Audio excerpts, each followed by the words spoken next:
Welcome aboard the podcast of the Stoic Pirate and our quest for the treasure of the good life. Here's your host, Matt Mueller. Hooah, dear pirates, unconventional thinkers, rebels, and listeners out there.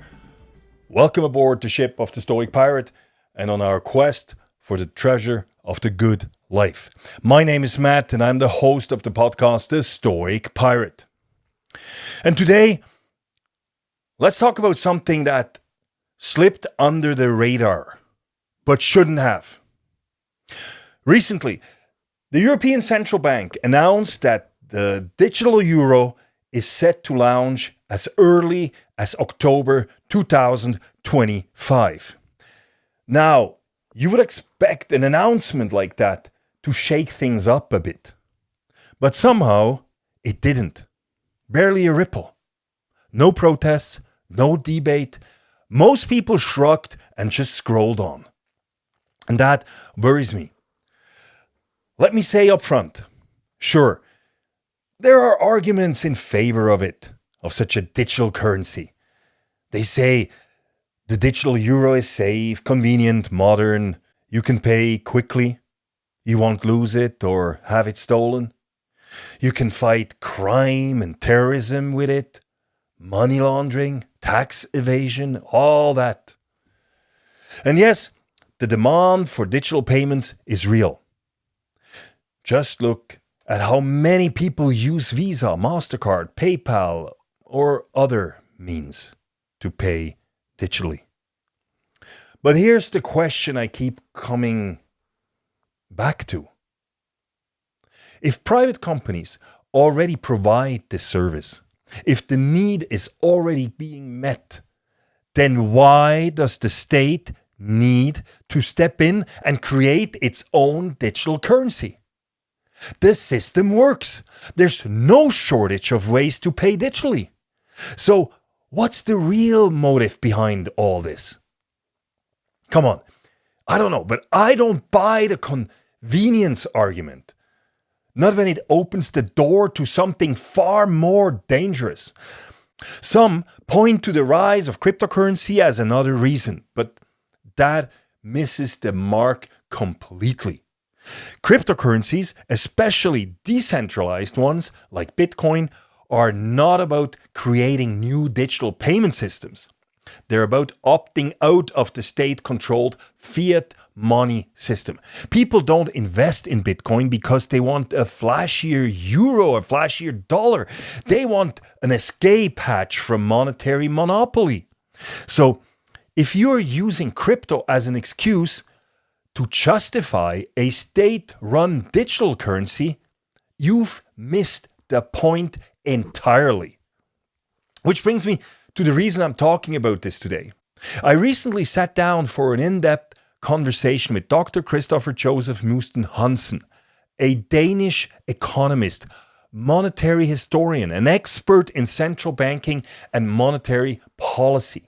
He's a research fellow at the University of Leipzig in Germany and a senior fellow at the Mises Institute in Alabama, a stronghold of Austrian School of Economics and classical liberal thinking.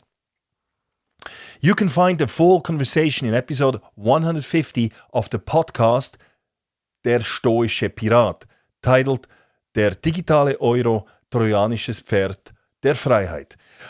Yes, this podcast was in German. That's on my German channel, Der Stoische Pirat, and it was published on March 29th. So if you're able to understand German, go listen to it. If not, here's my summary now. So, today, in this episode, I want to give you my personal thoughts, a kind of field report, if you will. Here are the 4 dangers I see with the digital euro, or with digital state-run currencies in general. Each one of these points deserves, according to me, your full attention. First, total surveillance state. Let's be blunt. A digital euro or a digital currency, a digital dollar, means every transaction can be tracked, logged, and monitored.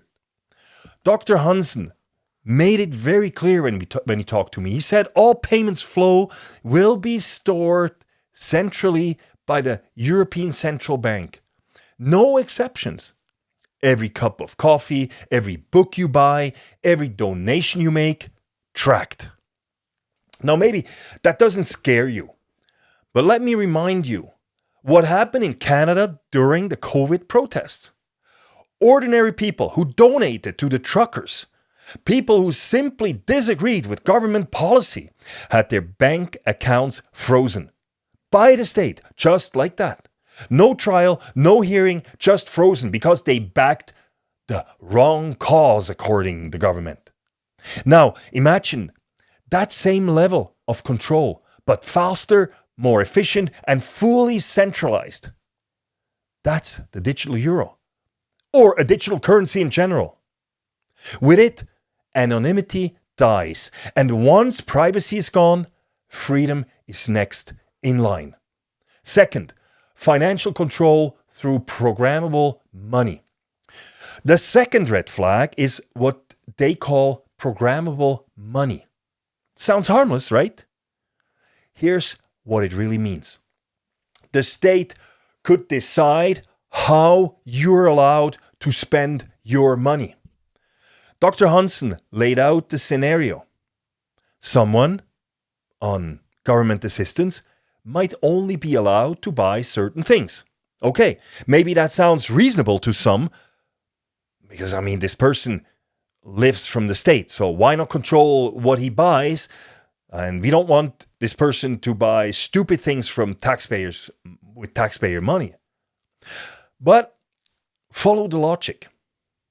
Now apply it to climate policy. The government could decide you're only allowed to buy 1 kilo of meat per month to save the climate, or only use a limited amount of fuel to save the climate, or no more sugary drinks for your health. No e-cigarettes, no travel past a certain point. All for the good of society, for the greater good, of course. And that's not a conspiracy theory. That's just what programmable money makes possible. The power to restrict behavior by controlling how and where you spend. A new level of social engineering wrapped in the flag of public good. Third, forced consumption through negative interest or expiration dates. Here's another one that will raise your eyebrows. The idea that digital money, state-run digital currency, could expire. Yes, you heard that right. A best before date for your paycheck. It's not science fiction, it's based on Keynesian economics, which says that in a crisis, people tend to save money, and that supposedly hurts the economy. So the state steps in and says, we need to keep money flowing. Let's discourage saving. Let's punish hoarding. Let's force consumption. Negative interest rates, expiration dates, call it whatever you want. It's coercion. If your paycheck has to be spent by, let's say, the end of the month, or you lose it, saving becomes impossible. You live paycheck to paycheck by design. You're always spending, never owning. We're already halfway there. People don't buy phones anymore, they lease them.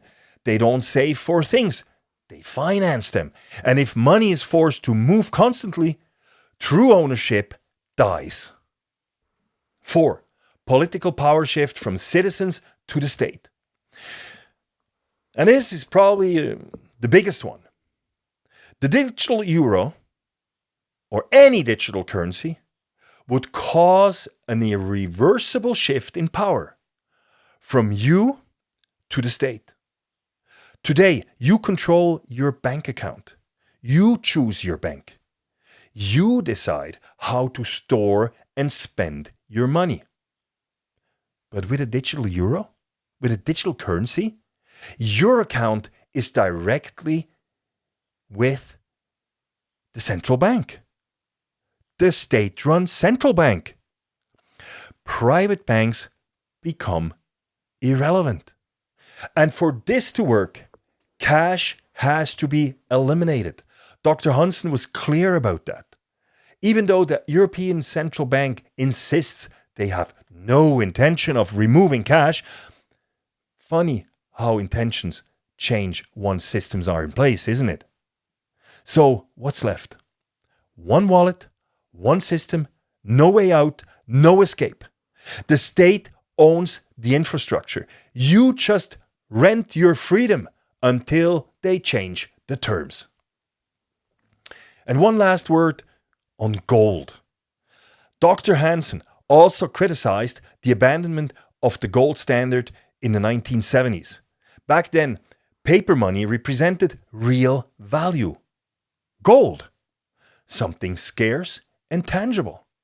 Today, money is pure trust, nothing more. It's not backed, it's not scarce, it's printed at will. And the digital euro, that's the next step in this evolution of abstract, unlimited, state-controlled currency. So, what now? Look, I'm not here to scare you. I'm not here to scream conspiracy, and neither is Dr. Hansen, who I was talking to. But we are here to say, wake up, ask questions, know what's at stake. A digital currency is not just about convenience, it's about control. You don't have to be paranoid, but you do have to be vigilant. Come on, don't trade freedom for comfort. Don't trade privacy for ease. And don't believe for a second that central planners will stop where they are. History says otherwise. So here's my call. My call to you. Stay sharp, stay skeptical, stay critical, stay free. Think for yourself, ask the hard questions, and read deeply. Because this world isn't going to slow down just because you don't care. If you haven't yet, go listen. Or if you're able, go listen to the German episode of the Stoic Pirate, der Stoische Pirat, where I have this interview with Dr. Hansen. It's the episode 150. Go check it out, der Stoische Pirat, if you're able to speak and understand German. And so that's it. If this podcast helps you think more clearly, leave a rating on Spotify or Apple Podcasts, or here on Rumble or on YouTube or wherever you listen to this podcast, and give a thumbs up. And if you want to support this journey, my journey, your journey, buy me a coffee at www.buymeacoffee.com/stoicpirate. To those of you who've already chipped in, you're the wind in my sails. Thank you very much. So that's it. Stay awake, stay free, stay stoic, and be a damn pirate. Until next time, take care of yourself. I'm out. Thank you for listening to the podcast of the Stoic Pirate. Come back again to our quest for the treasure of the good life.